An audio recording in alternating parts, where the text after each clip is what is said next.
ಈಗ ಇದ್ರಲ್ಲಿ ಯಾರು ಸೀನಿಯರ್ ಪ್ರೇಮ್ ಸಾಹೇಬ್ರೆ ಸರ್, ಈ ಸಂದರ್ಭ ಬಂದಿತ್ತ ಸರ್ ಬದುಕಲ್ಲಿ?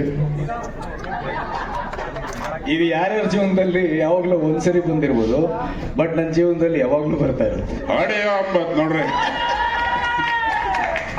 ಅದೇ ಬಿಟ್ರೆ ನಾನು ಕೇಳ್ಬೇಕಂತಿದ್ದೆ, ಈ ಸಾಂಗು ನಿಂಗವ್ವನ ಅಥವಾ ನಿಂಗವ್ವನ ಎರಡು ಅಂದ್ಕೊಳ್ಳಿ.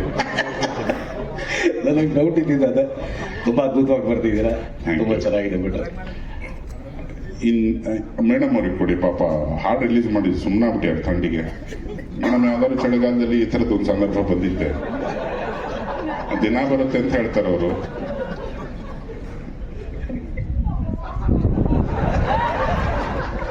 ವಿಜಯ್ ಪ್ರಕಾಶ್ ಸರಿಗೆ ವೇದಿಕೆಗೆ ಸ್ವಾಗತ.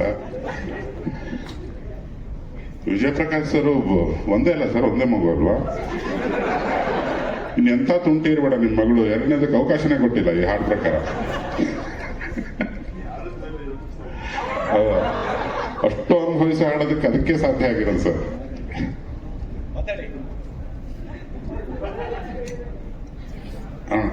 ಈ ಒಂದು ಸಂದರ್ಭ ತರುಣ ಅಲ್ಲ, ಅಲ್ಲಿ ಹಿಂಗ್ ಹೋಗ್ಬಿಡೋಣ.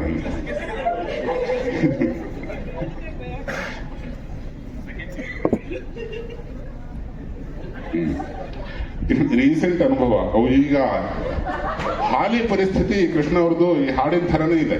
ಇಲ್ಲ, ಆ ಥರದ್ದೇನಿಲ್ಲ. ನಮ್ಮ ಚಿಕ್ಕ ಮಗು ಅಲ್ಲ, ಚಿಕ್ಕ ಮಗು ಆಗಿದ್ರೇನೆ ಕಾಟ ಜಾಸ್ತಿ ಇರುತ್ತೆ ವಿಜಯ್ ಮಾತಿಗೆ. ಸರ್ ಏನಾದ್ರು ಹೇಳ್ಬೇಕು ನೀನು, ಒಬ್ಬ ಗಂಡು ಮುತ್ತೈದೆಯಾಗಿ. ಅದೇ ಹೇಳಿದ್ರಲ್ಲ ಸರ್, ಈ ಸದ್ಯಕ್ಕೆ ಏನೋ ಸಮಸ್ಯೆ ಇಲ್ಲ. ಹಾ, ಇನ್ನು ಮಗು ಚಿಕ್ಕದು, ಮುಂದೆ ಸಮಸ್ಯೆ ಬರುತ್ತೆ ಅಂತ ಕನ್ಫರ್ಮ್ ಆಗಿ ತೋರಿಸ್ತಾ ಇದ್ದೀರಲ್ಲ. ಹಾ, ಅದಕ್ಕೇನಾರ ತನ್ನ ಕಡೆಯಿಂದ ಪರಿಹಾರ ಸಮಸ್ತರು ತಿಳ್ಕೋಬೇಕಾಗಿದೆ ಈ ವಿಷಯನ. ಎಲ್ಲ ವಿಜಯ್ ಸರ್ ಹತ್ರ ಕೇಳ್ಕೋತೀನಿ. ಹಾ, ಹೌದಾ? ಕೇಳೋ ಕರೆಕ್ಟಾಗಿ ಎರಡು ಮಾತು ಸರ್. ನಾನು ಏನು ಹೇಳಕ್ಕಾಗುತ್ತೆ ಸೊ ಮೊದಲನೇದಾಗಿ ಐ ಥಿಂಕ್ ಸಾಂಗ್ ಬಗ್ಗೆ ಮಾತಾಡಲೇಬೇಕು. ಅಂದರೆ ಎಲ್ಲವೂ ಒಂದು ಪರ್ಫೆಕ್ಟ್ ಆಗಿದ್ರೆ ಏನು ಕಾಣುತ್ತೆ ಅದು. ಅಂದರೆ ಒಂದು ಆರ್ಟಿಸ್ಟ್ ಆಗ್ಬೋದು, ವಿಜಯ್ ಸರ್, ರಚಿತಾ ಇಬ್ಬರು ಅದ್ಭುತವಾಗಿ ಮಾಡಿದ್ದಾರೆ. ಆಮೇಲೆ ರಜನೀಶ್ ಅವ್ರದ್ದು ಮ್ಯೂಸಿಕ್ಕು ಆ್ಯಂಡ್ ಭಟ್ರದ್ದು ಲಿರಿಕ್ಸು ಪ್ಲಸ್ ಸರ್ದು ವಾಯ್ಸು ಆ್ಯಂಡ್ ಸಿನಿಮಾಟೋಗ್ರಫಿ ಮೇಲೆಲ್ಲ ಕೇಳ್ತಾರೆ ಯಾರು ಮಾಡಿರೋದು ಅಂತ, ಸ್ವಾಮಿ ಅಂತೆ ಅದ್ಭುತವಾಗಿ ಮಾಡಿದ್ದಾರೆ. ಇದು ತುಂಬಾ ತಿನ್ ಲೈನ್ ಅದು. ಇದನ್ನ ಚೂರು ಜಾಸ್ತಿ ಏನಾರು ಅಂದ್ರೆ ಭಟ್ರು ಯಾವಾಗಲೂ ಹೇಳ್ತಾ ಇದ್ರು, ಅಂದ್ರೆ ಜಡೇಶ್ ಅವ್ರಿಗೆ ಇದ್ರ ಬಗ್ಗೆ ಇನ್ನೂ ಅಷ್ಟು ಕನ್ವಿನ್ಸ್ ಆಗಿರಲಿಲ್ಲ ಹಂಗೆ ಅಂತ. ಬಟ್ ಹೇಳಿದ್ರಲ್ಲ, ಐ ಥಿಂಕ್ ಪ್ರೊಡ್ಯೂಸರ್ ಹೇಳಿದ್ರು, ಕುಂಡ್ರು ತುಂಬಾ ಬುದ್ಧಿವಂತರು ಅಂತ. ಬಹಳ ತುಂಬಾ ಸ್ಮಾರ್ಟ್ ಆಗಿ ಶೂಟ್ ಮಾಡಿದ್ದಾರೆ. ಎಲ್ಲೂ ಅದೊಂದು ಚೂರು ಏನು ಅನಿಸ್ತೇನೆ, ತುಂಬಾ ಇನ್ನೊಂದು 4 ಸತಿ ನೋಡ್ಬೋದು ಅದನ್ನ. ಅಂದ್ರೆ ಈವನ್ ಮಕ್ಕಳನ್ನು ಕೂರ್ಸ್ಕೊಂಡು ತೋರ್ಸೋ ಅಂತ ಒಂದು, ಅಂದ್ರೆ ಈ ತರ ವಿಷಯನ ಇಷ್ಟು ಒಂದು ಸೆನ್ಸಿಬಲ್ ಆಗಿ ಒಂದು ತುಂಬಾ ಚೆನ್ನಾಗಿ ಹ್ಯಾಂಡಲ್ ಮಾಡಿದ್ದಾರೆ ಅನಿಸ್ತು. ಅದ್ಭುತವಾಗಿದೆ. ಅಂಡ್ ನನಗೆ ಎಸ್ಪೆಷಲಿ ಸೆಕೆಂಡ್ ಚರಣದಲ್ಲಿ ಅಣ್ಣವ್ರದ್ದು ದೂರದ ಬೆಟ್ಟ ಸಾಂಗ್, ಪ್ರೀತಿಯ ಯಾರು ಕೊಟ್ಟ ಅಂತ ಬರುತ್ತಲ್ಲ, ಅದೊಂದು ಫೀಲ್ ಅನಿಸ್ತು ನನಗೆ. ಎಸ್ಪೆಷಲಿ ಲೈನ್ಸ್ ಬರ್ತದೆ, ರೊಟ್ಟಿ ಮತ್ತೆ ಊಟ ಅಂತೆಲ್ಲ, ಆ ಥರದೊಂದು ಫೀಲ್ ಸಿಕ್ತು. ಐ ಥಿಂಕ್ ತುಂಬ ದಿನಗಳಾದ್ಮೇಲೆ ನೋಡೋದಂತ ಸಾಂಗು. ಆ ಸಾಂಗ್ ನೋಡಿದ್ರೆ ಗೊತ್ತಾಗುತ್ತೆ ಸಿನಿಮಾ ಏನಾಗುತ್ತೆ ಇದು ಅಂತ. ಡೆಫಿನೆಟ್ಲಿ ಆ ಬ್ಲಾಕ್ ಬಸ್ಟರ್ ಇದು. All the best sir, and congratulations ಈಗಲೇ ಹೇಳ್ಬಿಡ್ತೀನಿ ಇಬ್ಬರಿಗೆ. Super Jadesh, super. ಎಲ್ರಿಗೂ ನಮಸ್ಕಾರ, ಎಲ್ಲ ಮಾಧ್ಯಮದವರಿಗೂ ನಮಸ್ಕಾರ, ಎಲ್ಲ ಗಣ್ಯರಿಗೂ ನಮಸ್ಕಾರ.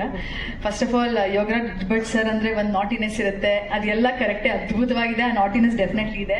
ಬಟ್ ಅದಕ್ಕೂ ಮೀರಿದ್ದ ಒಂದು purity, I think because of Vijay sir and Rachita ಅವ್ರ ಪರ್ಫಾರ್ಮೆನ್ಸ್ ಅಲ್ಲಿ. ನಾನು ರಚಿತಾ ಅವ್ರಿಗೆ ಹೇಳ್ತಾ ಇದ್ದೆ, ಅಂದ್ರೆ ಈ ವಯಸ್ಸಿನ ಒಂದು ಮೆಚುರಿಟಿ ಇಟ್ಕೊಂಡು ಒಂದು ಪರ್ಫಾರ್ಮ್ ಮಾಡೋದಿರ್ಬೋದು, ಅಥವಾ ಪರ್ಫಾರ್ಮ್ ಮಾಡಿದ್ದಾರೆ ಅಂತ ಗೊತ್ತಾಗ್ದಲೇ ರೀತಿ ಒಂದು ಪ್ಯೂರಿಟಿ ಲೆವೆಲ್ ತೋರಿಸೋದು, ಇಟ್ಸ್ ಎಕ್ಸ್ಟ್ರಾರ್ಡಿನರಿ. ಸಿಕ್ಕಾಪಟ್ಟೆ ಇಷ್ಟ ಆಯ್ತು ನನಗೆ. ಫ್ರೇಮ್ಸ್ ಅಂತೂ ಸ್ವಾಮಿ ಸರ್ ಪೇಂಟ್ ಎಲ್ಲಿದ್ದೀರಾ ಗೊತ್ತಿಲ್ಲ, ಪೇಂಟಿಂಗ್ ತರ ಇದೆ ಪ್ರತಿ ಫ್ರೇಮ್. ರಚಿತಾ ಅವರು ಮತ್ತೆ ವಿಜಯ್ ಸರ್ ಎಷ್ಟು ಮುದ್ದಾಗಿ ಕಾಣಿಸ್ತಾರೆ, ಅದಕ್ಕಿಂತ ಮುದ್ದಾಗಿ ಫ್ರೇಮ್ಸ್ ಇದೆ. ಕಣ್ಣು ನಿಮ್ಮ ಫ್ರೇಮ್ಗಳ ಮೇಲೆ ಹೋಗ್ತಾ ಇತ್ತು ನನಗೆ. And Yograj Bhat sir and Vijay Prakash sir and Ajaneesh sir, ನಿಮ್ದೊಂಥರ ಹೇಳಿ ಮಾಡಿಸಿದ ಕಾಂಬಿನೇಷನ್, ಅದನ್ನ ಡಿನೈ ಮಾಡಕ್ ಸಾಧ್ಯನೇ ಇಲ್ಲ. It is already a blockbuster. Jadesh sir, ನಿಮ್ಮ ಸಿನಾಪ್ಸಿಸ್ ಕೇಳಿದೀನಿ ನಾನು, ಅದ್ಭುತವಾದ ಕತೆ. ನಿಮ್ ಕೈಯಲ್ಲಿ ಆಲ್ರೆಡಿ ಒಂದು ಬ್ಲಾಕ್ ಬಸ್ಟರ್ ಇಟ್ಕೊಂಡಿದ್ದೀರಾ, I have to say. And ಒಂದು ಒಳ್ಳೆ ತಂಡ ಒಟ್ಟಿಗೆ ಬಂದ್ರೆ ಒಂದು ಒಳ್ಳೆ ಸಕ್ಸಸ್ ಏನ್ ಸಿಗುತ್ತೆ ಅಂತಾರೆ ಅದು ನಮ್ ಕಣ್ಮುಂದೆ ಕಾಣ್ತಾ ಇದೆ. ನಿಮ್ಮ ತಂಡದಲ್ಲಿರುವಂತ ಎನರ್ಜಿ ಅದ್ಭುತವಾಗಿದೆ. This is a sure shot and I want to wish the whole team all the very best. ಒಳ್ಳೇದಾಗ್ಲಿ. ಇನ್ನ ಕಳೆದ ವರ್ಷ ತಾನೇ ಜೋಡಿಯಾಗಿ ಈಗ 2ನೇ ಚಳಿಗಾಲ ಕಾಣ್ತಿರೋ ತರುಣ ದಂಪತಿಗಳು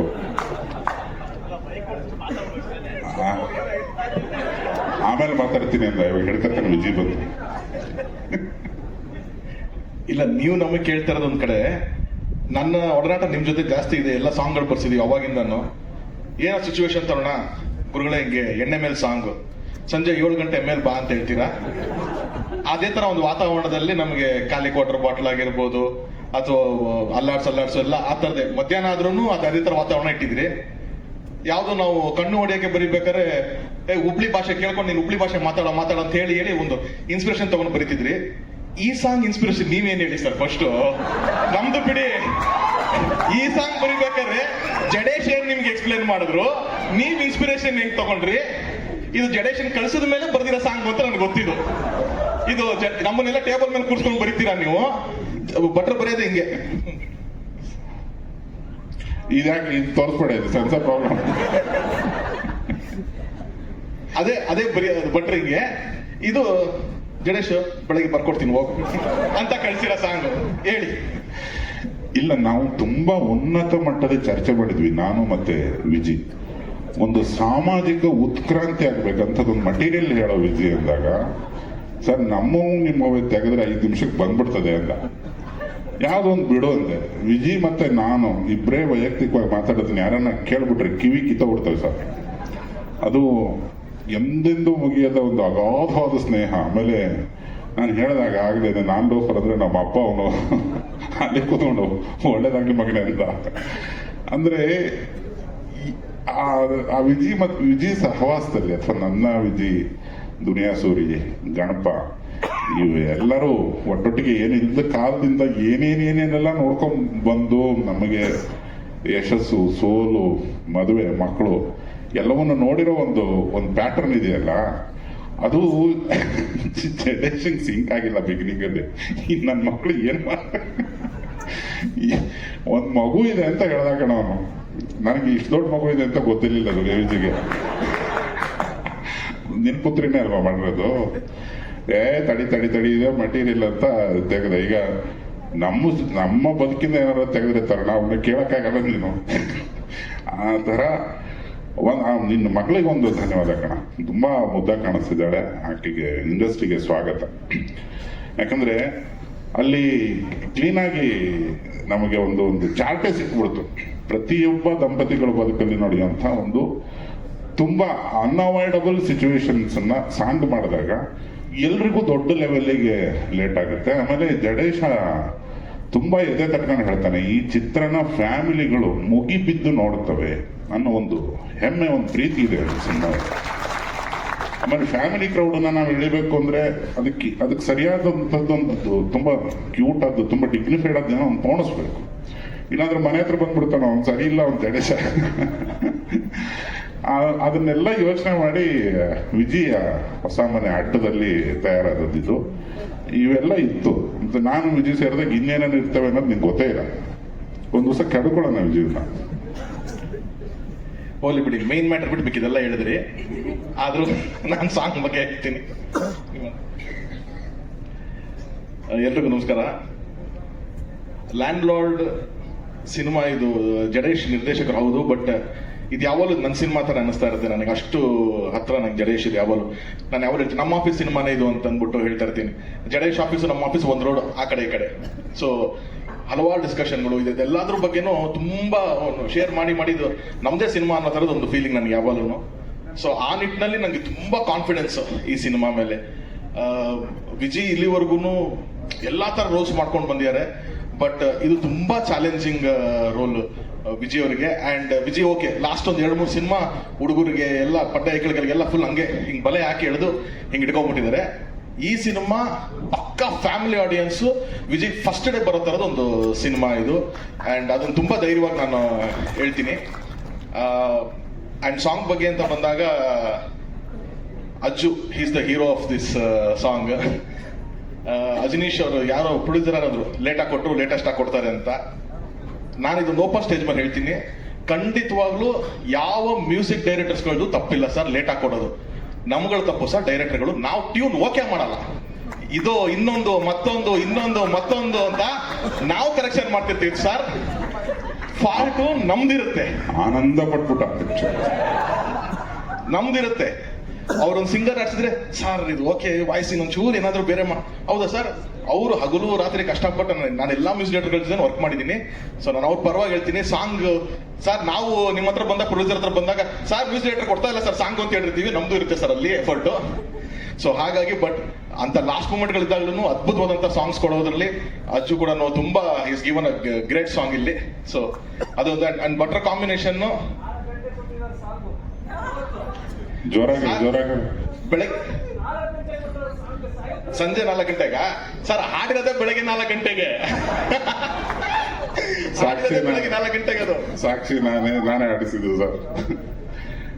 ದಯವಿಟ್ಟು ಕ್ಷಮಿಸಿ, ಈ ತರ ತುಂಬಾ ವರ್ಷದಿಂದ ಈ ಬಾರನ್ನ ಎತ್ಕೊಂಡಿದ್ದೆ ಮನಸ್ಸಲ್ಲಿ. ನನ್ನ ಪರವಾಗಿ ಧ್ವನಿ ಎತ್ತಿದ್ದಕ್ಕೆ ಏಕೈಕ ಬ್ಯಾಚುಲರ್ ಬೇರೆ ನಾನು. So I was left alone there. So I am so happy sir, thank you for telling this. ನೀವು ನಿಜ ನಾನು ಮರೆಯೋದಿಲ್ಲ ಇದನ್ನ. ಯಾವ ಫಂಕ್ಷನ್ಗೆ ಹೋದ್ರು ಅಜ್ಜು ಸರ್ ಲೇಟಾಗಿ ಕೊಡ್ತಾರೆ, ಅದ್ರ ಲೇಟೆಸ್ಟ್ ಆಗಿ ಕೊಡ್ತಾರೆ ಅಂತ ಕೇಳಿ ಯಾರಾದ್ರೂ ಒಬ್ಬ ನನ್ನ ಪರವಾಗಿ ಮಾತಾಡಲ್ವಾ ಅಂತ ಕಾಯ್ತಾ ಇದ್ದೆ. So thank you sir. ಈಗ ಅವನೊಂದು ಮಾತಿನ ಮಧ್ಯೆ ಬ್ಯಾಚುಲರ್ ಅಂದ, ವೇದಿಕೆ ಬೇರೆ ಹತ್ತಿದ್ದಾನೆ, ಇಷ್ಟೊಂದು ಜನ ದಂಪತಿಗಳಿದ್ದೀವಿ, ವಿಜಿ ಇದ್ದಾನೆ, ನಾನಿದ್ದಾನೆ. ಇರಪ್ಪ ಬಾರಪ್ಪ ಇಲ್ಲಿ ವಿಜಿ ನೋಡ್ಗುರು ನಿಂತ್ಕೊ ಗುರು ಬಾಯ್ರು.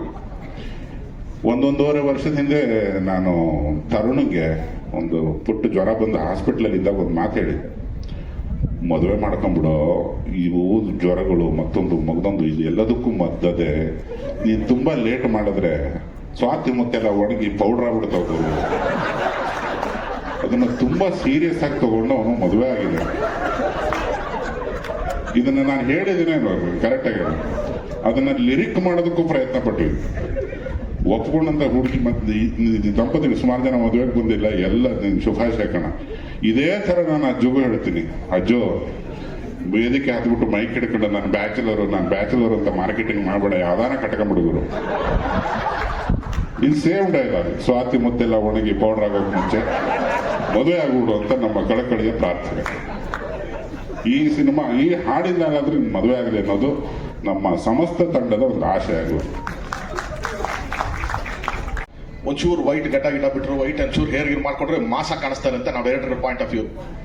ಅದೇ ಹೀರೋಯಿನ್ಗಳಿಗೆ ಒಂಚೂರು ನಾವು ವೈಟ್ ಹಾಕಿದ್ರು ತುಂಬಾ ಭಯ ಇರುತ್ತೆ, ಏನಪ್ಪ ಹೆಂಗೆ ಅಂದ್ರೆ ಅವ್ರು ಏಜ್ ತರ ಕಾಣಿಸ್ತಾರ ಅಂತ ಅಂದ್ಬಿಟ್ಟು. ಅಂಥದ್ದು ಇವತ್ತು ಅವ್ರು ಪೀಕಲ್ಲಿ ಇರ್ಬೇಕಾದ್ರೆ Kannada industry one of the top actress ಆಗಿದ್ದಾಗ ಕೂಡ ನಾನು ಈ ತರ ಒಂದು ರೋಲ್ ಒಪ್ಕೊಂಡಿರೋದಕ್ಕೆ ಡಬಲ್ ಗುಂಡಿಗೆ ಬೇಕು. ಸೊ ನಿಜವಾಗ್ಲೂ ನ್ಯಾಯ ಒದಗಿಸ್ತಾರೆ ಅವ್ರು ಕೂಡ. ಅಂಡ್ ಒಂದು ಅದ್ಭುತವಾದಂಥ ಟೀಮ್ ಕಟ್ಕೊಂಡಿದ್ದಾರೆ ಜಡೇಶು, ಕ್ಯಾಮರಾಮನ್ ಸ್ವಾಮಿ ಆಗಿರ್ಬೋದು, ಪ್ರಕಾಶ್, ಈವನ್ ಕೋರಿಯೋಗ್ರಫಿ ಭೂಷಣ್ ಮಾಡಿರೋದು, ಇದು ಕೋರಿಯೋಗ್ರಫಿ ಭೂಷಣ್ ಮಾಡಿದ್ದಾರೆ. ಆದ್ರೆ ಒಂದು ತುಂಬಾ ಹಸಿವಿರುವಂತ ಒಂದು ಟೀಮು ಜಡೇಶ್ ಜೊತೆಗೆ. ಜಡೇಶ್ ಅಷ್ಟೇ 24 hours. ನನಗೆ ಬೇರೆ ಸ್ಟೇಜ್ಗಳಲ್ಲಿ ತುಂಬಾ ಜನ ನನ್ನ ಬಗ್ಗೆ ಹೇಳಿದ್ದಾರೆ, ತರುಣ್ ಕೆಲಸ ಅಂತಿರ್ತಾನೆ ಅಂತ. ಅದೇ ತರ ನಾನು ನೋಡಿದ ಇನ್ನೊಂದು ವ್ಯಕ್ತಿ ಅಂತಂದ್ರೆ ಅದು ಜಡೇಶ್. 24/7 ಸಿನಿಮಾ ಅಂತಾನೆ ಅವನು ಹೋರಾಟ ನಡೀತಾ ಇರುತ್ತೆ. ಈ ಸಿನಿಮಾಗೂ ಅಷ್ಟೇ ಅವ್ನು ಫಸ್ಟ್ ಇಂದನೂ ಒಂದು ಹೋರಾಟ ತರನೇ ಈ ಸಿನಿಮಾ ಮಾಡ್ಕೊಂಡ್ ಬಂದಿದ್ದಾನೆ. ಪ್ರೊಡ್ಯೂಸರ್ ಸರ್ ಎಲ್ಲಿದ್ದೀರಾ ಸರ್? ಸಾರಥಿ ಆದ್ಮೇಲೆ ಗ್ಯಾಪ್ ಆದ್ಮೇಲೆ ಮತ್ತೆ ಫಿಲಮ್ ಮಾಡ್ತಿದ್ದೀರಾ ಸರ್? ಅವತ್ತು ಒಂದು ಹೋರಾಟ ಮಾಡಿ ಒಂದು ಇಂಡಸ್ಟ್ರಿಗೆ ಒಂದು ದೊಡ್ಡ ಹಿಟ್ ಕೊಟ್ಟಿದ್ದೀರಾ. ಇದು ಒಂದು ಹೋರಾಟನೇ ಸರ್, ಇದು ಇನ್ನೊಂದು ಇಂಡಸ್ಟ್ರಿ ಹಿಟ್ ಆಗುತ್ತೆ ಸರ್. ಧೈರ್ಯವಾಗಿರಿ, ನೀವು ಧೈರ್ಯವಾಗಿರ್ಬೇಕಷ್ಟೇನೆ. ಸೊ ಒಂದು ಅದ್ಭುತವಾದಂತ ಡೇಟ್ January 23rd ಬರ್ತಾ ಇದೆ ಸಿನಿಮಾ. ಕೊಟ್ಟಿದ್ದಕ್ಕೆ ತುಂಬ ಹೃದಯದ ಧನ್ಯವಾದಗಳಲ್ಲ, ಆಮೇಲೆ ಮಾಡ್ತೀನಿ ವಾದಗಳು, ಧನ್ಯವಾದಗಳು. ಅಡ್ಡ ಇಷ್ಟು ಡೈಲಾಗ್ನ ಹೆಂಡತಿ ನೋಡ್ಕೊಂಡು ಹೇಳಿದ್ರು ಸರ್. ಚಳಿಗಾಲ ಅನ್ಬೇಕಾದ್ರೆ ಅವ್ರ ಕಡೆ ನೋಡಿದ್ರು. ಅಲ್ಲ, ದಂಪತಿಗಳು ಅಂತ ಕರೆಸಿದ್ದೀರಾ, ಅದರಲ್ಲೂ ಸೀನಿಯರ್ ದಂಪತಿಗಳು, ಏನಾದ್ರೂ ಒಂದು ಕಾಂಟ್ರಿಬ್ಯೂಷನ್ ಕೊಡ್ಬೇಕಲ್ವ? ಇಬ್ಬರನ್ನ ಕರೆಸಿದ್ರಿ ಒಂದು ಸುಮ್ಮನೆ ಸಪ್ಪ ಏನು ಮಾತಾಡಲಿಲ್ಲ, ನಮ್ಮ ಕಂಟೆಂಟ್ ಸಿಗ್ಲಿಲ್ಲ, TRP ಸಿಗ್ಲಿಲ್ಲ ಅಂತ ಬೈಕೋಬಾರ್ದು. ಅದಕ್ಕೋಸ್ಕರ ಅಂಡ್ ಇಲ್ಲಿ ಬಂದಿರ್ತಕ್ಕಂಥ ನಾವೆಲ್ಲರೂ ಸಹ ಸೆಲೆಬ್ರಿಟೀಸು. ನಾವು ಲೈಫಲ್ಲಿ ಸೋಲು ಗೆಲುವು ಎಲ್ಲ ನೋಡ್ಬಿಟ್ಟಿದ್ದೀವಿ. ಅದು ನಮ್ಗೆ ಯಾವುದು ಮ್ಯಾಟ್ರ್ ಆಗೋದು ಇಲ್ಲ. ನೆಕ್ಸ್ಟ್ ನಾವೇನು ಕೆಲಸ ಮಾಡ್ತೀವಿ ಶ್ರದ್ಧೆಯಿಂದ ಅದನ್ನ ಮಾಡ್ತೀವಿ. ಜನಕ್ಕೆ ರೀಚ್ ಮಾಡಿಸೋದಲ್ಲ, ಮನಸ್ಸಿಗೆ ಎಷ್ಟು ರೀಚ್ ಮಾಡಿಸ್ತೀವಿ ಅನ್ನೋದ್ರ ಬಗ್ಗೆ ಕಾನ್ಸಂಟ್ರೇಷನ್ ಇರುತ್ತೆ ಅಷ್ಟೇ ಹೊರತು ಬೇರೆ ನಮ್ಗೆ ಇನ್ಯಾವುದು ಮುಖ್ಯ ಆಗಲ್ಲ. ಆದರೆ ಈ ವೇದಿಕೆಯಲ್ಲಿ ಈ ಒಂದು ಸಿನಿಮಾಯಿಂದ ಇಬ್ಬರು ಖಂಡಿತವಾಗ್ಲೂ ಗೆಲ್ಲಲೇಬೇಕು. ಅದರಲ್ಲಿ ಬಹಳ ಮುಖ್ಯವಾಗಿ ನನ್ನ ಆತ್ಮೀಯ ಗೆಳೆಯ ಜಡೇಶ್ ಅವರು, ಮತ್ತೊಂದು ನಮ್ಮ ನಿರ್ಮಾಪಕರು. ಕಾರಣ ಏನಂದ್ರೆ ಇವರಿಬ್ರು ಗೆದ್ರೆ ಜಡೇಶ್ ಅವರಿಂದ ಇನ್ನೊಂದು 20 ಕಥೆಗಳು ಬರೆಯುವಂತ ಒಂದು ಧೈರ್ಯ, ಹುಮ್ಮಸ್ಸು, ಕನ್ನಡ ಇಂಡಸ್ಟ್ರಿಯಲ್ಲಿ ಸಿನಿಮಾ ಮಾಡಲೇಬೇಕು ಒಂದು ಛಲ ಮತ್ತಷ್ಟು ಹುಟ್ಕೊಳ್ಳುತ್ತೆ. ಒಬ್ರು ನಿರ್ಮಾಪಕರು ಗೆದ್ರೆ 14 ವರ್ಷ ಆದ್ಮೇಲೆ ಒಂದು ಸಿನಿಮಾನ ಮಾಡ್ತಾ ಇದ್ದಾರೆ. ಸರ್, ಈ ಸಿನಿಮಾ ಗೆದ್ದೇ ಗೆಲ್ಲುತ್ತೆ, ತರುಣ್ ಅವ್ರು ಹೇಳಿದಾಗ ಸೂಪರ್ ಡೂಪರ್ ಹಿಟ್ ಆಗಿ ಆಗುತ್ತೆ. ಬಟ್ 14 ವರ್ಷ ಮಾಡ್ಬಿಡಿ ದಯವಿಟ್ಟು. ಅಟ್ಲೀಸ್ಟ್ ಒಂದು 4 ತಿಂಗಳಿಗೆ, ಒಂದು 5 ತಿಂಗಳಿಗೆ ಒಂದು ಪ್ರೊಡಕ್ಷನ್ ಬರ್ತಾ ಇರಬೇಕು ಸರ್. ಈ ಸಾಂಗ್ ನೋಡಿದಿರ ತಾನೆ, so production oriented song, production ಬರ್ತಾ ಇರ್ಬೇಕು ನಿಮ್ಮಿಂದ. ಸೊ ಹಾಗಾಗಿ ಅವ್ರಿಗಿದ್ರೆ ಒಂದು 100 ಸಿನಿಮಾಗಳನ್ನ ಮಾಡ್ತಾರೆ. ಸೊ ಅವ್ರ ಟೀಮ್ ಏನಿದೆ, ನನ್ನ ಒಂದು ಆಸೆ ಭಗವಂತನಲ್ಲಿ ನಂದೊಂದು ಪ್ರಾರ್ಥನೆ, ಈ ಸಿನಿಮಾ ಸೂಪರ್ ಡೂಪರ್ ಹಿಟ್ ಆಗಲಿ. ಈ ಸಿನಿಮಾ ದುಡ್ದವ್ರು ಎಲ್ಲರೂ ಸಹ ಲ್ಯಾಂಡ್ ಲಾರ್ಡ್ ಆಗಲಿ, ಎಲ್ಲರೂ ಒಂದೊಂದು ಸ್ವಂತ ಮನೆ ತಗೊಳ್ಳಿ ಅಂತ ನನ್ನೊಂದು ಆಸೆ ಸರ್. ಸೊ ಅದಾದಷ್ಟು ಬೇಗ ನೆರವೇರಬೇಕು. ಇನ್ನು ತುಂಬಾ ದೊಡ್ಡ ಶಕ್ತಿಯಾಗಿ ನಿಮಗೆ ಹೆಸರಲ್ಲೇ ಸಕ್ಸಸ್ ಇಟ್ಕೊಂಡ್ರು ನನ್ನ ಗೆಳೆಯ ವಿಜಯ್ ಇದ್ದಾನೆ, ವಿಜಯ್ ಕುಮಾರ್, ಹ್ಯಾಂಡಲ್ವುಡ್ ಸಲಗ. ಅವ್ನ ಧೈರ್ಯ ಸರ್, ಅವ್ನು ನಿಮಗೆ ಸಿಕ್ಕಿರೋದು ಅದೃಷ್ಟ ಅಂತ ಹೇಳಕ್ ಇಷ್ಟಪಡ್ತೀನಿ. ಯಾಕಂದ್ರೆ ಅವನು ಯಾವುದೇ ಒಂದು ಸಿನಿಮಾ ಮಾಡಲಿ, ಅವನ ಪಾತ್ರ ಸ್ವಲ್ಪ ಕಡಿಮೆ ಮಾಡ್ಕೋತಾನೆ ಹೊರತು ಅವನ ಜೊತೆಲಿರೋರ ಪಾತ್ರ ಯಾವತ್ತು ಹೈಲೈಟ್ ಇರ್ಬೇಕಂತಾನೆ ಅವನು ಇಷ್ಟಪಡುವಂಥವನು. ಅವನ ಮನೆಯಲ್ಲಿ ಒಂದಷ್ಟು ವರ್ಷ ನಾವು ಗ್ರಾಮ ವಾಸ್ತವ್ಯ ಹೂಡ್ಬಿಟ್ಟಿದ್ವಿ. ನಾನು, ನಮ್ಮ ಅನಿಲ್, ಉದಯ್ ಮತ್ತೆ ನಮ್ಮ ರಂಗಾಯಣರಿಗೂ ಎಲ್ಲ. ಆ ಸಂದರ್ಭದಲ್ಲಿ ನಾನು ನೋಡಿದ್ದೀನಿ, ಅರ್ಜುನ್ ಜನ್ಯ ಅವ್ರನ್ನ ಕರ್ಸ್ಕೊಂಡು ಯಾವ್ದೋ ಸ್ಲಮ್ಮಿಂದ ಹುಡುಗರನ್ನ ಕರೆಸ್ತಾ ಇದ್ದ. ಕರ್ಸ್ಬಿಟ್ಟು ಅರ್ಜುನ್ ಹಾಡು ಹೇಳ್ತಾನೆ ನೋಡು ಅಂದ್ಬಿಟ್ಟು ಅರ್ಜುನ್ ಕಣ್ಕೊಂಡ್ ಬಿಡ್ತಾರೆ ಅವರು. ನಾನು ಯಾರು ಇವ್ರು ಹಿಂಗ್ ಆಡ್ತಾರೆ ಏನು ಗೊತ್ತಿಲ್ಲ ಅಂದ್ಬಿಟ್ಟು. ಅಂದ್ರೆ ಅವನ ಒಂದು ಎಲ್ಲರ ಜೊತೆ ಬೆಳೆಸ್ಬೇಕು ಅನ್ನೋದೊಂದು ಆ ಥರ ಒಂದು ಮೋಟಿವೇಶನ್ ಇಟ್ಕೊಂಡಿರ್ತಾನೆ. ನೀವು ನೋಡಿರ್ಬೋದು ಅವನ್ನೆಲ್ಲ ಸಿನಿಮಾಗಳಲ್ಲೂ ಸಹ ಹೊಸ ವಿಲನ್ಗಳನ್ನ ಇಂಟ್ರೊಡ್ಯೂಸ್ ಮಾಡಿಸ್ತಾನೆ, ಹೊಸ ಕಾಮಿಡಿ ಆಕ್ಟರ್ಗಳನ್ನ ಇಂಟ್ರೊಡ್ಯೂಸ್ ಮಾಡಿಸ್ತಾನೆ ಖುದ್ದಾಗಿ. ಆಮೇಲೆ ಅವನು ತುಂಬಾ ಮೆಚ್ಚುಗೆ ಆಗೋ ಗುಣ ಏನು ಅಂದ್ರೆ, ಸರ್ ಯಾರು ಎಲ್ಲೆಲ್ಲವರೆಗೂ ಬರ್ಬೋದು, ಆದ್ರೆ ಸಾವಿನವರೆಗೂ ಬರುವಂತ ಒಂದೇ ಗೆಳೆಯ ನಾನು ನೋಡೋದು ಅವನು ಸರ್. ಅವನೊಂದಷ್ಟು ಸ್ನೇಹಿತರು ತೀರೋಗಿರೋಂಥ ಸಂದರ್ಭದಲ್ಲಿ ನಾನು ಅವನೇ ಗುಂಡಿಗಿಳಿದು ಆ ಹೆಣಾನ್ ಇದು ಮಾಡಿ ಅದಕ್ಕೆ ಅಂತ್ಯ ಸಂಸ್ಕಾರ ಮಾಡಿ ಒಂದು ಸಂಸ್ಕಾರವನ್ನ ಕೊಟ್ಟಂತವ್ರು. ಈ ಸಂದರ್ಭದಲ್ಲಿ ನಾನು ಇಂಟರ್ವ್ಯೂ ನೋಡ್ತಾ ಇದ್ದೆ, ಜಡೇಶ್ ಅವ್ರು ಹೇಳ್ತಾ ಇದ್ರು, ನಾನು ಕತೆ ಹೇಳ್ಬೇಕು ಅಂತ ಹೋದಾಗ ಬಾ ಅಂತ ಒಂದು ಓಮ್ನಿ ಕಾರ್ ಹತ್ತಿಸ್ಕೊಂಡ, ಯಾವ್ದೋ ಸ್ಮಶಾನಕ್ಕೆ ಕರ್ಕೊಂಡೋದ, ಅಲ್ಲವ್ರ ಫ್ರೆಂಡ್ನ ಸಂಸ್ಕಾರ ಮಾಡಿದಾದ್ಮೇಲೆ ಇವಾಗ ಹೇಳೋ ಕತೆ ಅಂತಾನೆ. ಅಂದ್ರೆ ಅವನು ಮನುಷ್ಯರನ್ನ ಪ್ರೀತಿಸುವಂತ, ಸ್ನೇಹಿತರನ್ನ ಪ್ರೀತಿಸುವಂತ ಗುಣ ಅಷ್ಟು ದೊಡ್ಡದೊಂದು. ಆಮೇಲೆ ಏನೇನೋ ಮಾಡ್ಕೋತಾ ಇರ್ತಾನೆ. ನಾನು ಅದನ್ನೇ ಅವನ ಸಲಗ ಆಡಿಯೋ ಲಂಚಲ್ಲಿ ನಾನು ಹೇಳಿದ್ದೆ, ಅವನ ಸಲಗ ಅಂದ್ರೆ ನಿಜವಾಗ್ಲೂ ಸಲಗ. ಕೊಚ್ಚೆಯಲ್ಲಿ ಬಿದ್ದಿರ್ತಾನೆ, ಯಾರೋ ಒಬ್ರು ಈ ತರ ನಿಮ್ಮಂತವ್ರು, ಜಡೇಶ್ ಅಂತವ್ರು, ತರುಣ್ ಅಂತವ್ರು ಯಾರಾದ್ರೂ ಒಬ್ರು ಕಹಳೆ ಊತ್ತು ಅಂದ್ರೆ ಮೈ ಉದುರ್ಕೊಂಡು ಎತ್ಕೊಂಡ್ ನಿಂತ್ಕೊಳ್ತಾರೆ. ನನ್ನ ಸಲಗ ನನ್ಗೆ ಆ ಥರ ಕೆಪಾಸಿಟಿ ಇರುವಂತ ನನ್ನ ಗೆಳೆಯ. ಒಳ್ಳೇದಾಗ್ಲಿ ಮಗ, wish you all the very very very very best. ತುಂಬಾ ಟ್ರೋಲ್ ಆಗ್ಬಿಡುತ್ತೆ ಅಂತ. ತುಂಬಾ ಅದ್ಭುತವಾಗಿ ಅಭಿನಯಿಸಿದ್ದೀರಾ ಆನ್ ಸ್ಕ್ರೀನ್. ನೀವು ಯಾವುದೇ ಗೆಟಪ್ ಹಾಕಿದ್ರು ಸಹ ಸೂಪರ್ ಆಗಿರ್ತೀರಾ. ಗೊತ್ತಿಲ್ಲ ದೇವರು ನಿಮ್ಗೆ ಕೊಟ್ಟಿರೋಂಥ ಒಂದು ಶಕ್ತಿ. ತರುಣ್ ಹೇಳ್ದಾಗೆ ಹೆಣ್ಮಕ್ಳು ಯಾವತ್ತು ಅವ್ರ ಮೇಕಪ್, ಹೇರ್ ಸ್ಟೈಲು ಚೆನ್ನಾಗಿ ಕಾಣಿಸ್ಕೊಳ್ಬೇಕು ಅಂತ ಪ್ರೆಸೆಂಟೇಷನ್ ಬಗ್ಗೆನೇ ಯೋಚನೆ ಮಾಡ್ತಾ ಇರ್ತಾರೆ. ಬಟ್ ಏನು ಇಲ್ದಿರ ಪಾತ್ರ ಹೆಂಗ್ ಬರುತ್ತೆ ಅದನ್ನ ಹಾಗೆ ಸ್ವೀಕರಿಸಿ ಮಾಡೋಂಥದ್ದು. ರೀಸೆಂಟಾಗಿ ನಾನು ಕೂಲಿ ನಿಮ್ಮ ಸಿನಿಮಾ ನೋಡಿದ್ದು, ಹೇಳ್ಬೇಕು ಅಂದ್ಕೊಂಡಿದ್ದೆ, ಬಟ್ ನನಗೆ ಅವಕಾಶ ಸಿಕ್ಕಿರಲಿಲ್ಲ. ಇದೊಂದು ಒಳ್ಳೆ ವೇದಿಕೆ. ನಿಮ್ಮ ಪಾತ್ರ ಬಂದಾಗೆಲ್ಲ ನಾನು ಬೈಕೋತಾ ಇದ್ದೆ ನಿಮ್ಮನ್ನ, ಇಲ್ಲೇ ಇಷ್ಟೊಂದು ಜನ ಇಷ್ಟೊಳ್ಳೆ ಇದ್ಕೊಟ್ಟಿದ್ದಾರೆ, ಯಾಕೆ ಇಲ್ಲೋಗಿ ಅರ್ಧವರೆಗೊಂದು ಕ್ಲೋಸ್ ಅಪ್ ಬರುತ್ತೆ, ಮುಕ್ಕಾಲವ್ರಿಗೊಂದು ವೈಡ್ ಶಾಟ್ ಬರುತ್ತೆ ಅಂತ. ಬಟ್ ಅಂಟಿಲ್ ಆಗಿ ನೀವು ಕ್ಲೈಮ್ಯಾಕ್ಸ್ ಅಲ್ಲಿ ಏನು ಪರ್ಫಾರ್ಮ್ ಮಾಡಿದ್ರಿ, it's amazing, really amazing, super. So ಹಾಗಾಗಿ ನೀವಿದ್ದೀರಾ, ಎಲ್ಲರೂ ಇದ್ದಾರೆ, ಎಂಟೈರ್ ಟೀಮ್, ಒಳ್ಳೆ ಟೀಮ್ ಇದೆ. ಅಂಡ್ ಅಜನೀಶ್ ಸರ್ ನಮ್ಮ ತರುಣ್ ಅವ್ರು ಹೇಳಿದಾಗ ಇವತ್ತಿನ ಹೀರೋ ನೀವು. ಆಕ್ಚುಲಿ ನೀವು ಜಾಸ್ತಿ ಮಾತಾಡಬೇಕು, ನೀವು ಒಂದೇ ಒಂದು ಮಾತಾಡಿ ಕೂತ್ಕೊಂಡ್ಬಿಟ್ರಿ ಅಲ್ಲಿ. ಇವತ್ತೇನಿದೆ ಟ್ರೆಂಡ್ ಎಲ್ಲ ನಿಮ್ಮ ಟ್ರೆಂಡಲ್ಲಿ ಸೂಪರ್ ಆಗಿ ನಡೀತಾ ಇದೆ. ಅಷ್ಟು ಚೆನ್ನಾಗಿ ನಮ್ಮನ್ನ ಎಂಟರ್ಟೈನ್ ಮಾಡ್ತಾ ಇದ್ದೀರಾ. ಈ ಸಿನಿಮಾದ ಅಪ್ಡೇಟ್ಸ್ ಆಕ್ಚುಲಿ ನಾನು ರಿಲೀಜಿಯಸ್ಲಿ ಫಾಲೋ ಮಾಡ್ತಾನೆ ಇದ್ದೀನಿ ಮೊದಲಿಂದ. Be it Rachu's birthday teaser and ಈ ಸಾಂಗ್ ಟೀಸರ್ ಆಗಿರಲಿ, ಆ್ಯಂಡ್ ಒಂದೊಂದು ಅಪ್ಡೇಟು ಅಷ್ಟೇ ಕ್ಯೂರಿಯಾಸಿಟಿ ಬಿಲ್ಡ್ ಮಾಡ್ತಾನೆ ಇದೆ. ವಿಜಯ್ ಸರ್ ನಿಮಗೆ ಎವ್ರಿ ಟೈಮ್ ಸ್ಕ್ರೀನಲ್ಲಿ ನೋಡಿದ್ರೆ ಒಂಥರ ಥ್ರೂ ಔಟ್ ದ ಸಿನಿಮಾ ತುಂಬ ಎಂಜಾಯ್ ಮಾಡ್ತೀವಿ ಸರ್. ಬಟ್ ದಿಸ್ ಟೈಮ್ ಈ ಫಾದರ್ ಡಾಟರ್ ಡ್ಯೂನ ನೋಡೋಕೆ ತುಂಬ ವೇಟ್ ಮಾಡ್ತಾ ಇದ್ದೀವಿ. We are very excited to see you both. And as everybody said, Rachu, it really takes guts to do this character. It's not easy. ಯಾವ ಹೀರೋಯಿನ್ಗೂ ಈ character ಮಾಡೋದು ನಿಜವಾಗ್ಲೂ ಈಸಿ ಇಲ್ಲ. And you have carried it so beautifully, so gracefully. I have always been your fan and from now it's doubling the fan I am of you.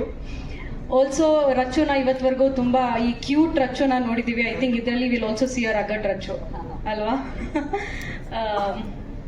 Wishing the whole team all the best, Allah. Congratulations. I'm sure it's so sure shot. It's a blockbuster for sure. Thank you.